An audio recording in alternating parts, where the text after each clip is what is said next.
சீரிய தளபதியான நாகமான் தொழுநோயால் அவதிப்பட்டான்.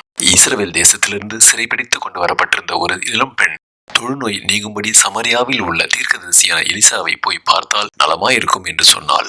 நாகமான் தன் குதிரைகளோடும் இரதத்தோடும் வந்து எலிசாவின் வாசற்படியிலே நின்றான். எலிசா அவனிடத்தில் ஆள் அனுப்பி, நீ போய் யோர்தானில் 7 தரம் ஸ்நானம் பண்ணு, அப்பொழுது உன் மாம்சம் மாறி நீ சுத்தமாவாய் என்று சொல்ல சொன்னார். எலிசா வந்து தன்னை தொட்டு சுகமாக்குவார் என்பது நாகமானின் எதிர்பார்ப்பு. அது நடைபெறாததால் அவன் கோபமடைந்து திரும்பி போனான். ஆனால் அவனுடைய ஊழியர்களோ எலிசாவின் வார்த்தையின்படியே செய்ய அவனை ஊக்குவித்தனர்.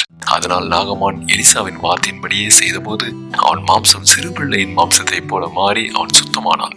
பாவமும் கூட தொழுநோயை போலவே மிகவும் கொடியது. ஒரு நபர் தனக்கு பாவத்திலிருந்து விடுதலை வேண்டும் என்பதை உணர்ந்தால் கர்த்தராகிய இயேசுவை தன் வாயினாலே அறிக்கையிட்டு தேவன் அவரை மரித்தோரிலிருந்து எழுப்பினார் என்று தன் இருதயத்திலே விசுவாசித்தாலே போதும்.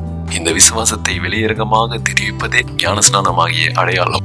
சுபாவமும் மனமும் மாறின போது தொழுநோயுற்றிருந்த நாகமானின் மாம்சமும் குழந்தையின் மாம்சத்தை போல மாறியது. பாவத்தில் வாழ்கிற நபர் மனம் திரும்பி கர்த்தராகிய இயேசு கிறிஸ்துவை விசுவாசித்து ஞானஸ்நானம் பெறும்போது புதிதாய் பிறந்த குழந்தையை போல புது வாழ்வு பெறுகிறார்.